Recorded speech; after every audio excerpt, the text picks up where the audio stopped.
Bonjour et bienvenue à c'est pas le premier webinaire, mais la première édition du webinaire d'éducation du Bureau Afrique de la main. Moi, je suis Sameh El Rey, responsable du Bureau Afrique de la main. Je suis assis avec notre directeur du Bureau Afrique, Rodney Swigdor, qui va nous faire un petit discours d'introduction et ensuite je vais le traduire en français. Ensuite, on peut commencer avec la présentation. Bonjour, colleagues, friends from all over Africa. We wish to welcome you to this first webinar that we are holding as the Africa Office of WADA. I do want to assure you that it will not be the first since we're piloting this education webinar today, but it is with a view to have similar events covering other topics within anti-doping in the weeks and months to come. We certainly hope that you will find it informative. We hope that we will receive your comments and your questions and your suggestions on how we can improve the service or ideas on topics that we should cover through these webinars. Enjoy the webinar. We await your questions, and I pass on to Sameh, who will do the presentation on our behalf. Bonjour et bienvenue, chers collègues, à cette première initiative de la part du Bureau Afrique de la main. Nous vous remercions pour nous avoir rejoints aujourd'hui pour ce webinaire. On a déjà commencé hier avec la version anglaise, mais aujourd'hui avec la version française. Nous vous encourageons à rester après la fin de cette présentation pour la session questions-réponses, qui sera peut-être la session la plus intéressante. Nous aimerions bien avoir vos opinions, votre retour d'une manière générale, pas seulement sur le contenu de ce webinaire, mais d'une manière générale, vos commentaires, votre opinion, pour savoir comment améliorer ça dans le futur, comment avoir une présentation, une service un peu plus compréhensive et un peu plus directe pour vous tous. Et nous espérons que ça sera utile. Donc, moi, je vais m'occuper de la présentation. Ensuite, nous serons à deux pour répondre à vos questions et à vos demandes. Donc, nous espérons que vous allez nous rejoindre pour cette session et que vous allez profiter de cette présentation. Donc, on a décidé de commencer en espérant une série de webinaires avec un sujet qui est le plus important, peut-être l'éducation. Donc, on va commencer avec juste une définition générale de l'éducation dans l'antidopage. Ensuite, on va un peu préciser en voyant qui est responsable de l'éducation et les rôles et les responsabilités de chaque entité sportive, que ce soit ONAD, ORAD ou bien Fédération internationale et même les organisateurs d'événements majeurs. Ensuite, on va voir le rôle de l'AMA dans l'éducation, ce que nous mettons en place, notre responsabilité en termes de conformité ainsi qu'en termes de soutien de tous nos partenaires, les ressources d'éducation fournies par l'AMA ainsi que la plateforme ADEL qui est peut-être la ressource la plus utilisée et la plus fréquentée par nos partenaires et par peut-être les participants aujourd'hui de ce webinaire. Donc peut-être juste faire le point et illustrer tous les modules et les cours disponibles sur notre plateforme et comment les utiliser et comment les profiter de ces ressources mises à votre disposition par l'AMA pour ensuite développer et mettre en œuvre votre propre programme d'éducation antidopage. Donc pour commencer, comme vous savez, j'ai dit que l'éducation est un sujet qui est très important et primordial dans l'antidopage. C'est parce que c'est obligatoire et mandataire par le code, le code mondial antidopage, la version 2015 qui est maintenant en vigueur. L'éducation n'est pas seulement juste les sessions d'éducation, mais aussi d'une manière plus générale, l'information. Donc, l'objectif principal de l'éducation, c'est la prévention, pas seulement du dopage intentionnel, mais le dopage qui est très fréquent ici en Afrique, dans notre région, le dopage involontaire causé par la manque d'éducation et la manque de sensibilisation au travers de la liste des substances prohibées ou de manière générale des manières et de tout ce qui est prohibé selon le code ainsi que le standard international. Donc, chaque entité, et on va voir ça en détail plus tard, mais doivent avoir un programme d'éducation antidopage. Ces programmes doivent être fondés sur les valeurs et pas seulement sur le résultat. C'est pas juste d'avoir comment l'athlète doit éviter de prendre des produits dopants, mais aussi pourquoi, d'une manière générale, sur les valeurs, c'est pour protéger le sport propre et pour protéger vraiment le jeu équitable, ça doit être établi que l'antidopage doit être combattu vraiment par nous tous en tant que partenaires. Donc les programmes d'éducation doivent être pas seulement focalisés pour les sportifs, et nous allons voir ça en détail un peu plus tard, mais aussi que leur personnel. Donc on voit que bien sûr dans la chaîne de la lutte antidopage dans le sport, le sportif est très important et au centre de cette chaîne, mais en plus il y a d'autres éléments et d'autres participants qui peuvent influencer et qui peuvent faire en sorte que l'athlète n'est pas le seul à subir ces formations et éducation, parce que c'est essentiel de sensibiliser tous les éléments et pas seulement, et tous les participants et pas seulement les athlètes. Donc, comme vous êtes au courant, je pense que le code 2015 étant maintenant en train d'être révisé, la version finale sera probablement adoptée durant la conférence mondiale antidopage dans le sport qui aura place à Katowice, à Pologne, en novembre. Et la version 2021 entrera en vigueur le 1er janvier 2021 avec un rôle qui sera renforcé pour l'éducation. Donc, comme vous êtes au courant, le code, c'est certes la constitution et peut-être le document le plus important dans la lutte antidopage, mais c'est pas le seul document. Le code est supporté par 6 standards internationaux qui sont actuellement en vigueur par la main et 2 qui sont en développement. Donc, pour les 6 standards internationaux qui sont actuellement en vigueur, il y a standard international pour les contrôles, pour les laboratoires, pour les autorisations du gaz à des fins thérapeutiques, les AUT, la protection des renseignements personnels, la conformité au code par les signataires et la liste des interdictions. Maintenant, en voie de développement, on voit qu'il y a 2 standards internationaux supplémentaires, un pour la gestion de résultats et un qui sera très important dans le cadre de ce webinaire, le standard international pour l'éducation. Donc déjà, un brouillon a été circulé entre les partenaires et a été publié sur le site officiel de l'AMA en décembre 2018. Et l'adoption de la version finale est attendue aussi, hein, comme le Code mondial antidopage, à la conférence mondiale sur le dopage dans le sport à Pologne le 5 au 7 novembre. Donc nous vous encourageons à fournir vos commentaires sur ce document, vos additions et bien sûr à participer à la conférence pour pouvoir participer à l'adoption finale de ce document qui sera très important et ce qui sera très essentiel pour la lutte antidopage dans le futur pour tous les partenaires. Les standards internationaux entreront en vigueur ainsi que le code le 1er janvier 2021.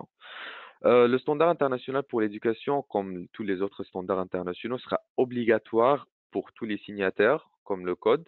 Et l'objectif ici, c'est pas vraiment d'avoir une seule approche pour l'éducation pour tous les 307 signataires du code, mais plutôt c'est d'avoir une approche un peu harmonisée pour s'assurer que tous les programmes différents d'éducation qui sont mis en œuvre et qui sont développés par les différents signataires sont conformes pas seulement au principe du code de la main, mais d'une manière générale au principe du jeu propre et du sport propre.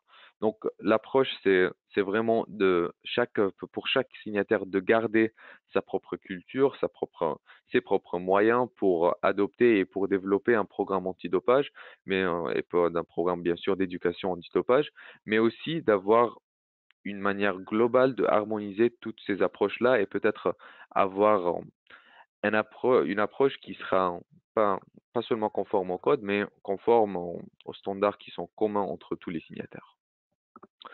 Donc, au-delà du code et des standards internationaux, on a les lignes directrices, plusieurs, et on a peut-être le plus important ici, ce sont les lignes directrices sur le programme d'information et d'éducation pour la prévention du dopage dans le sport.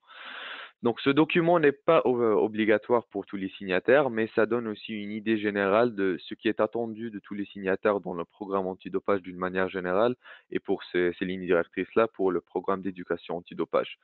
Donc, ces documents ont été développés pour assister les signataires à évaluer leurs besoins et ensuite à développer et à planifier leur propre programme antidopage et ensuite à les mettre en œuvre. Et bien sûr, la main est présente pour assister dans cette mise en œuvre à travers les ressources et les documents. Et nous allons voir un peu plus tard le rôle spécial, le rôle individuel de chaque organisation, dépendant de sa nature et son rôle dans son pays.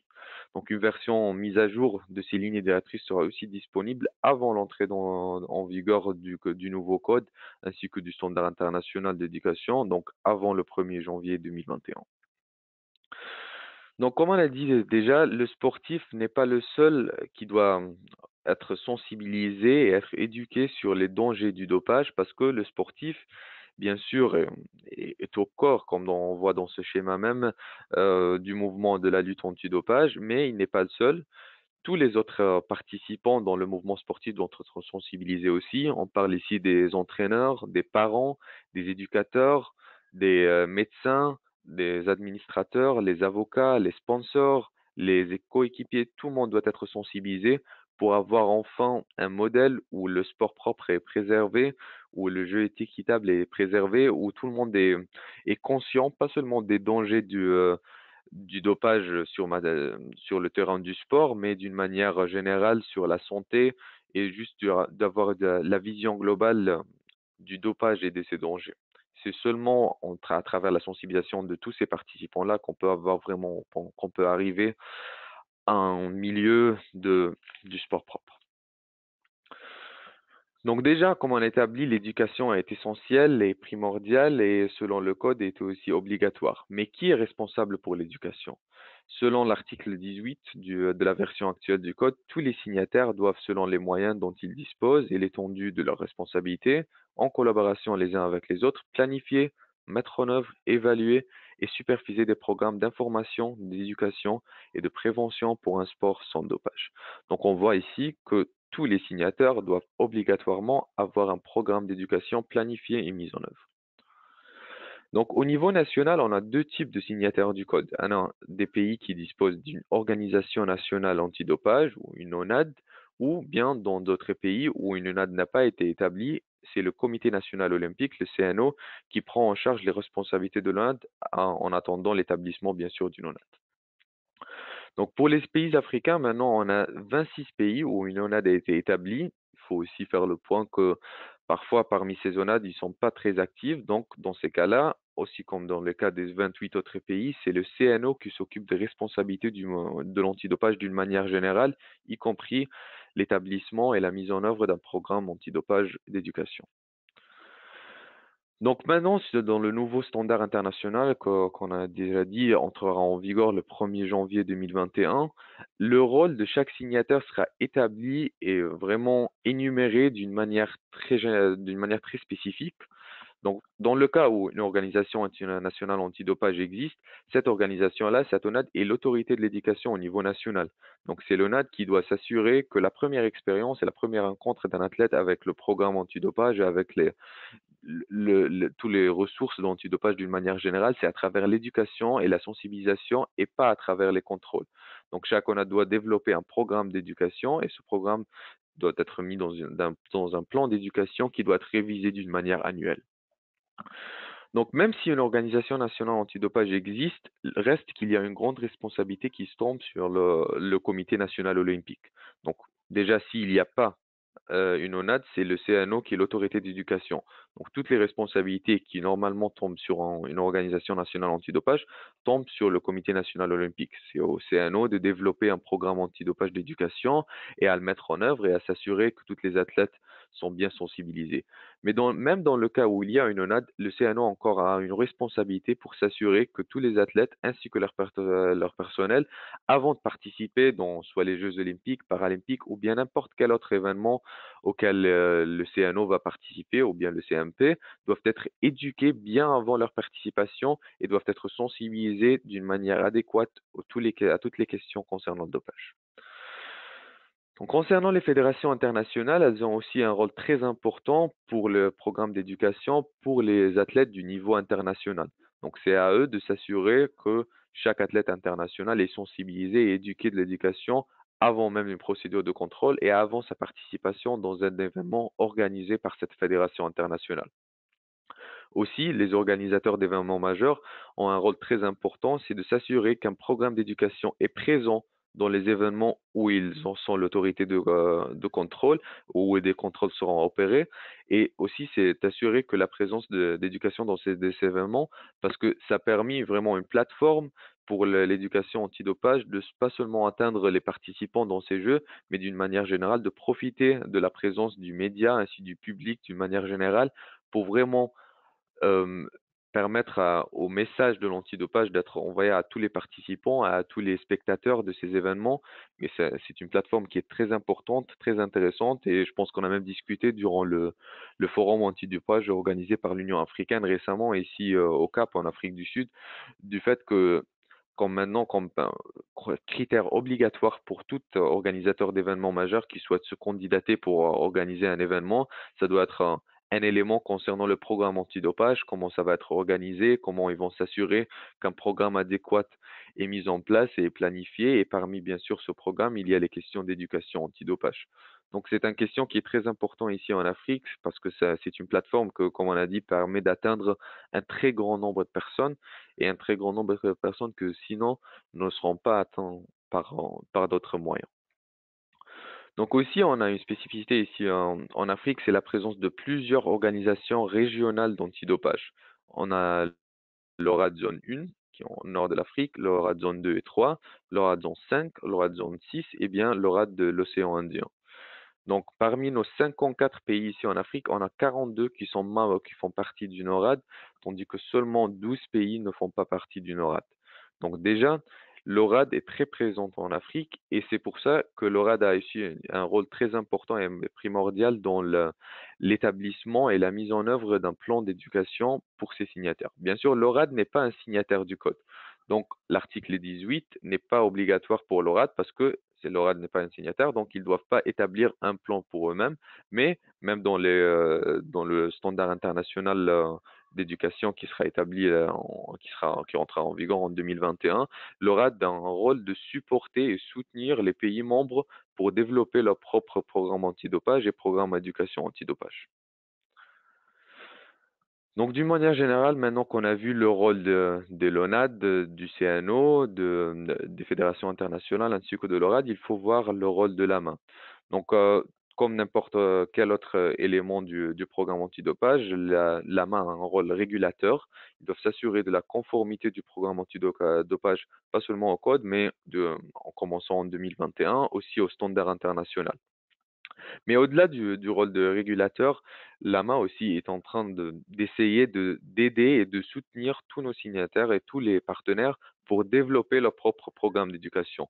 On fait ça à travers les outils d'éducation qui sont disponibles pas seulement sur Internet, sur la plateforme ADEL, mais de plusieurs autres manières et on va voir ça en détail un peu plus tard, à travers les programmes de sensibilisation qui sont présents surtout dans les événements majeurs et qui seront présents dans les Jeux africains en Rabat en 2019, et ainsi qu'à travers les conférences, les partenariats et d'une manière générale à travers la promotion de l'éducation à l'antidopage d'une manière globale.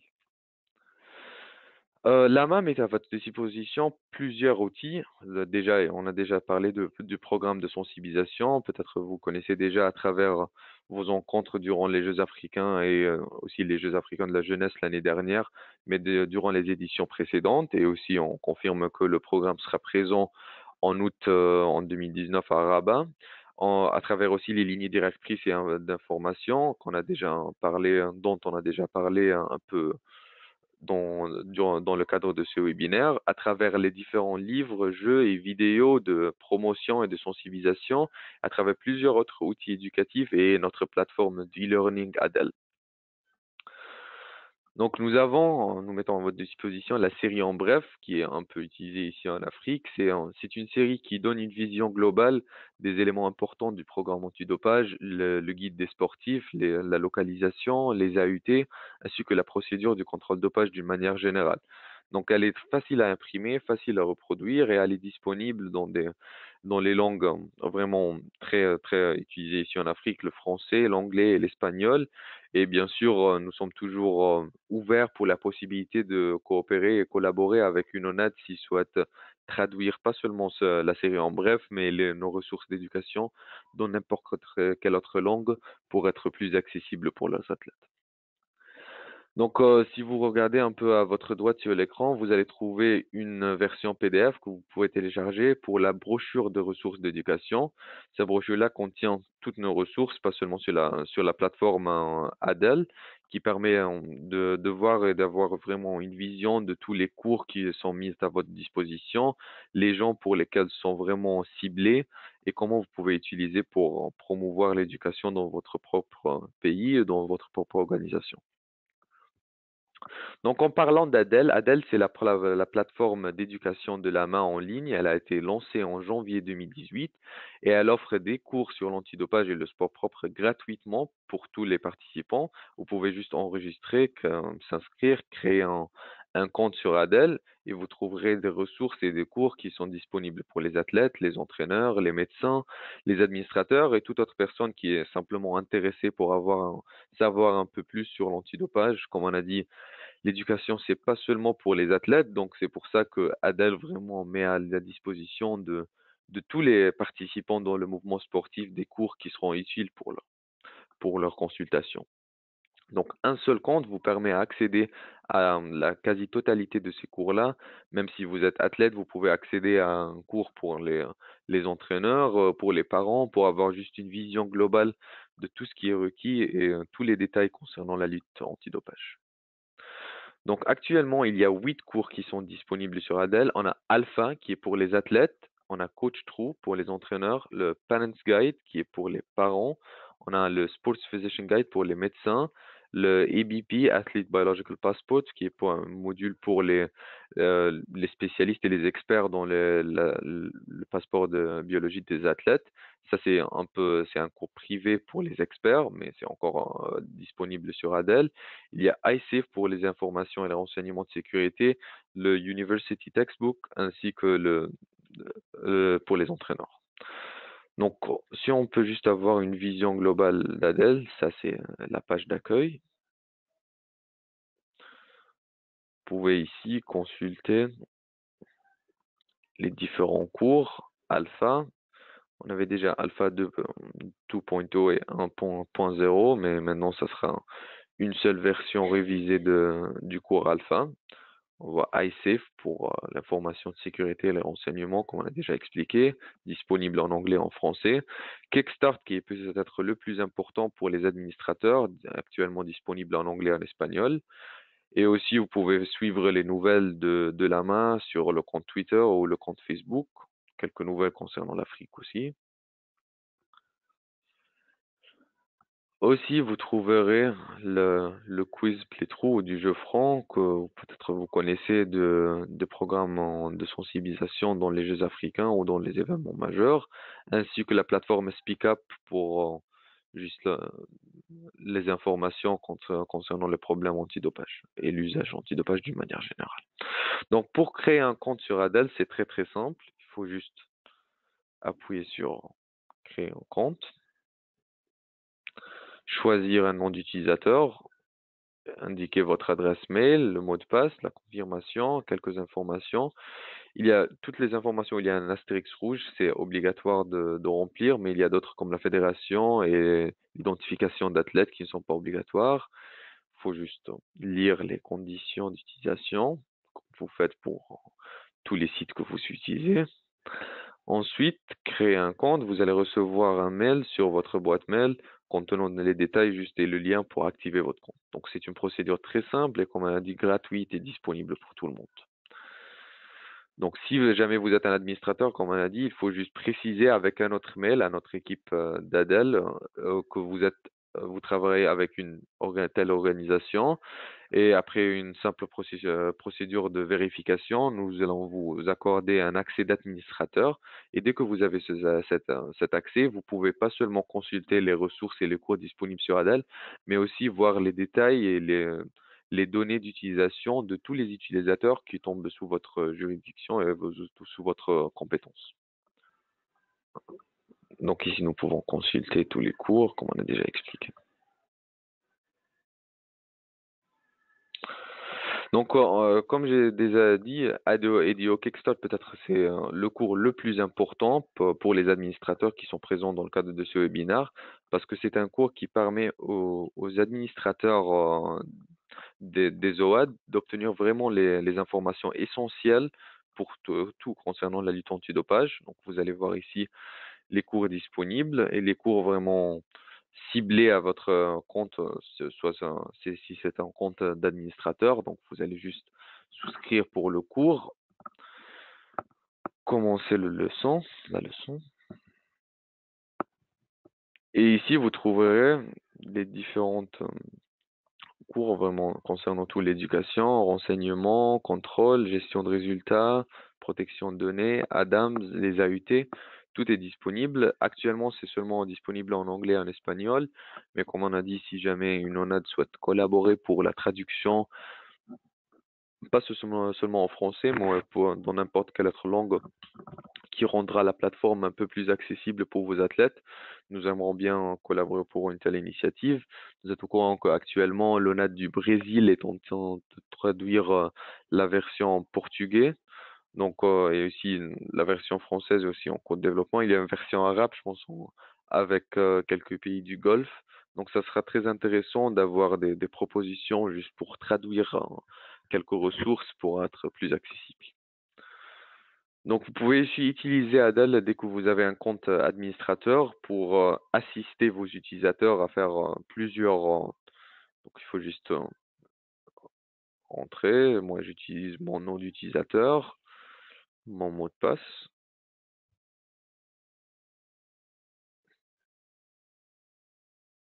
et je consulte mon compte ici. Si je suis administrateur, je vais voir gestion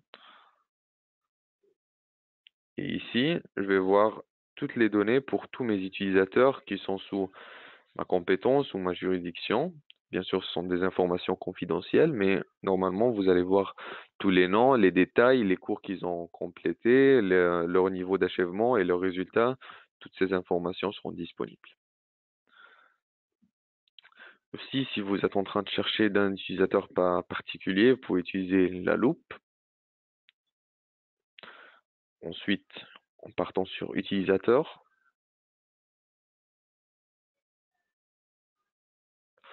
vous allez choisir, par exemple, le nom.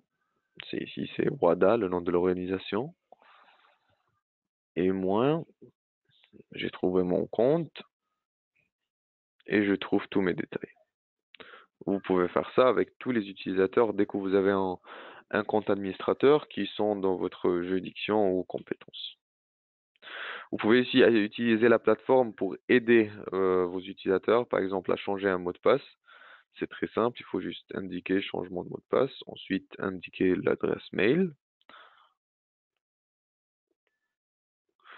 préciser que vous n'êtes pas un robot, et un mail sera envoyé à cette boîte mail contenant les détails pour la création d'un nouveau compte et pas d'un nouveau compte, mais d'un nouveau mot de passe pour votre compte. Aussi, vous pouvez changer vous-même le mot de passe pour un utilisateur en créant un mot de passe temporaire. Ici, en appuyant sur utilisateur, vous allez choisir l'utilisateur que vous désirez. Par exemple, pour moi, Samé. Et j'ai trouvé mon compte. Je vais sur modifier. Et en partant, je vais choisir un mot de passe temporaire qui doit être conforme à quelques précisions.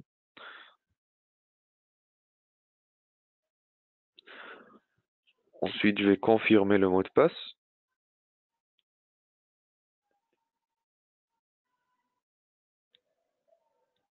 Et si les deux sont conformes, il faut s'assurer. Donc en descendant, je fais sauvegarder et le mot de passe temporaire est créé. Et ensuite, dès que l'utilisateur utilise la plateforme la prochaine fois, il peut choisir un nouveau mot de passe autre que le mot de passe temporaire. Donc vous pouvez aussi utiliser la plateforme pour créer des rapports Excel. Vous pouvez créer un rapport général pour tous vos utilisateurs aussi. Ça prendra quelques instants.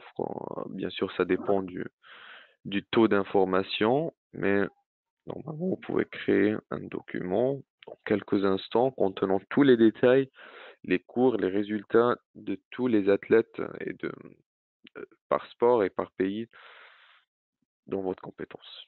Vous pouvez ici choisir de créer un rapport particulier en allant sur statistiques, par exemple choisir un pays ou par sport. Vous pouvez choisir n'importe quel pays, par exemple, moi je vais choisir mon pays Égypte. Et dans quelques instants,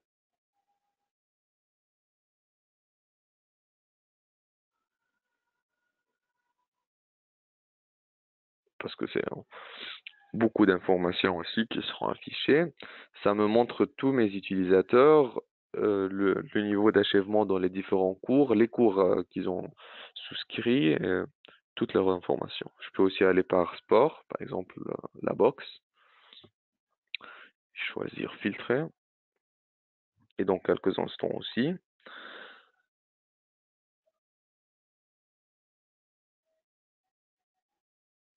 Ça me rend un rapport compréhensif contenant tous les détails de tous les athlètes de ce sport-là.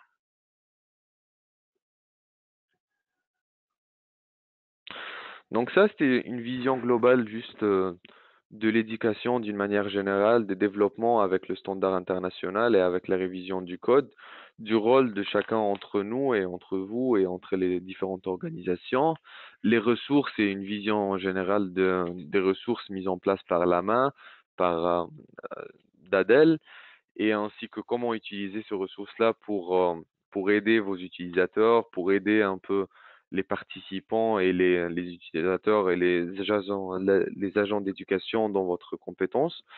Donc maintenant, c'est peut-être la séance la plus importante, une session de questions de réponses. Nous aimerions bien avoir juste votre impression et votre opinion de ce webinaire d'une manière générale. Comme on a dit, c'est la première maintenant en français. Hier, on a eu l'anglais. Donc, nous aimerions avoir un retour général sur tout. Mais actuellement, peut-être les questions concernant le contenu, s'il y a quelque chose qui n'était pas clair, s'il y a quelque chose que vous souhaitez avoir un peu de clarification sur que ce soit le rôle d'une organisation ou bien des questions concernant le standard international, le code ou bien juste les ressources d'une manière générale. Donc, je pense parmi ici les questions, il y a la disponibilité de quelques ressources et quelques cours en français.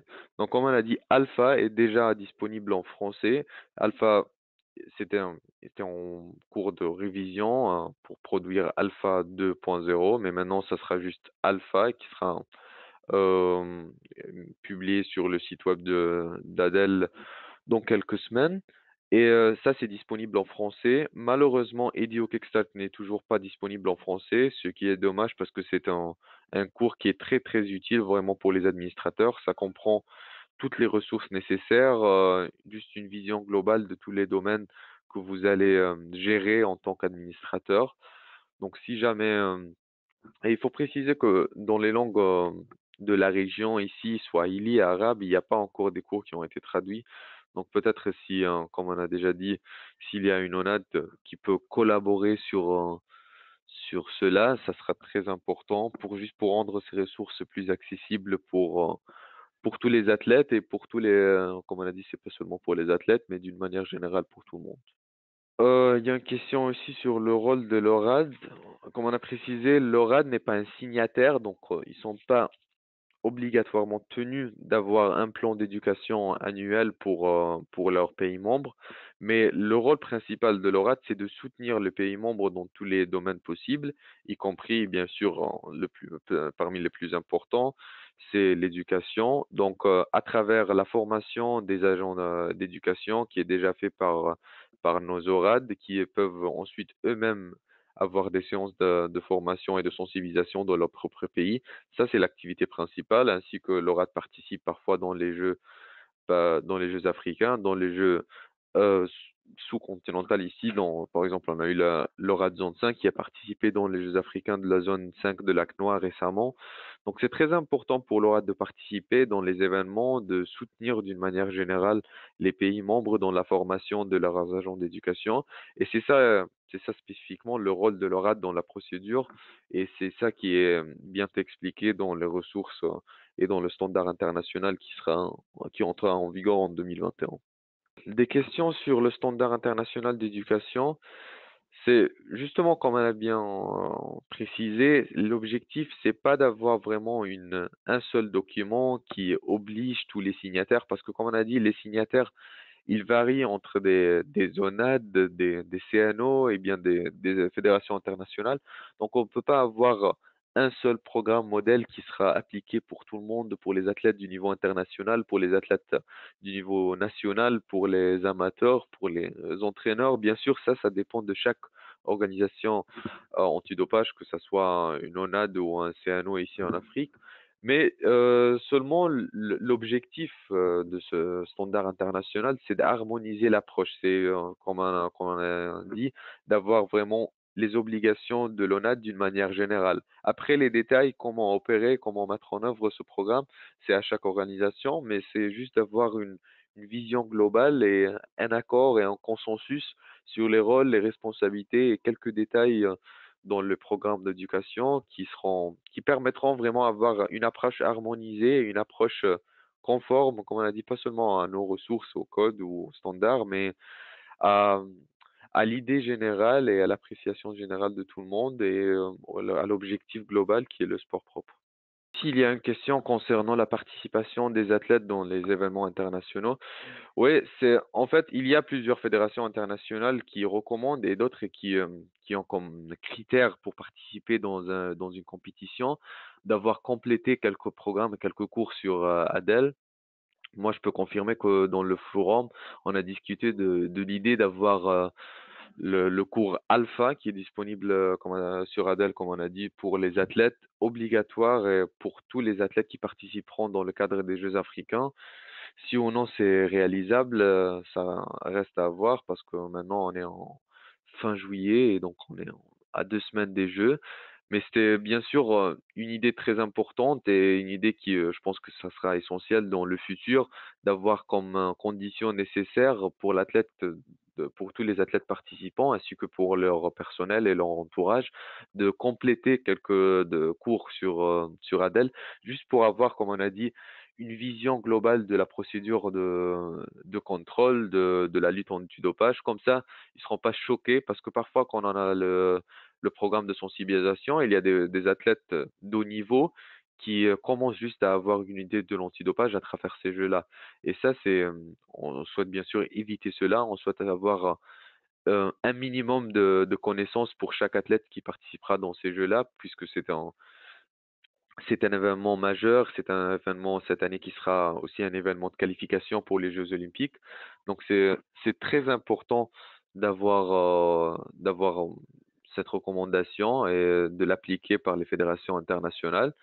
Donc, moi, je pense que dans le futur, dans les événements ici en Afrique, et dans les Jeux africains, de même dans d'autres événements, ça sera une condition essentielle pour participer de terminer et d'achever quelques cours sur Adel. Et je pense Alpha, ça sera le plus important. Donc, il y a une autre question concernant la possibilité d'avoir le certificat Adel en groupe. Malheureusement, c'est pas possible d'avoir comme groupe. C'est une procédure individuelle. Chaque athlète doit compléter le cours personnellement pour avoir le certificat enfin. Et vous pouvez bien sûr, en tant qu'administrateur, consulter le niveau d'achèvement et les cours qu'un athlète a déjà fait ou a déjà achevé. Donc, comme on a dit, peut-être dans le futur, ça sera une condition essentielle pour quelques participations, mais en groupe, c'est difficile parce que vraiment l'objectif de mesurer le niveau de connaissance et le taux de connaissance individuel. Donc, avoir une collectivité, ça va pas vraiment aider les choses. Euh, une question pour le cours euh, le cours pour les médecins. Malheureusement, c'est actuellement pas disponible en français, mais il y a bien sûr d'autres séries disponibles en français pour les médecins. Mais actuellement, c'est en cours de développement. Ça sera traduit en français dans le futur. Mais actuellement, le cours sur Adel, c'est toujours pas disponible encore en français. Mais comme j'ai déjà précisé, si jamais vous estimez qu'un cours, une ressource est essentielle dans le cadre de votre programme, vous pouvez toujours nous contacter et nous ferons en sorte pour collaborer, pour avoir vraiment une version traduite. On essaye déjà avec portugais, on essaye avec l'arabe, juste parce que, bien sûr, on essaie avec les langues les plus utilisées dans le monde, mais aussi pour nos propres langues ici dans la région, il faut avoir une sorte de collaboration.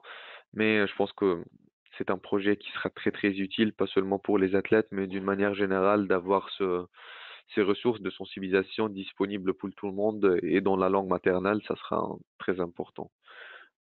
Donc, nous vous remercions pour votre participation dans ce webinaire. Comme on a dit, c'était la première édition. Donc, si jamais vous avez d'autres questions, n'hésitez pas à nous envoyer sur cette adresse mail et nous répondrons juste aujourd'hui, plus tard même. Et d'une manière générale, nous aimerions bien avoir votre retour, pas seulement sur le contenu, mais d'une manière générale sur le webinaire. Donc, merci beaucoup pour votre participation. Je tiens aussi à remercier nos collègues à Montréal qui ont aidé avec le développement du contenu et avec la communication aussi, hier et aujourd'hui, et depuis des mois qu'on a commencé à planifier ce webinaire. Donc, merci Karen et Marie-Yves qui sont avec nous maintenant. C'est très très tôt à Montréal, mais elles sont venues pour nous aider avec ce webinaire. Donc, merci à tous les participants.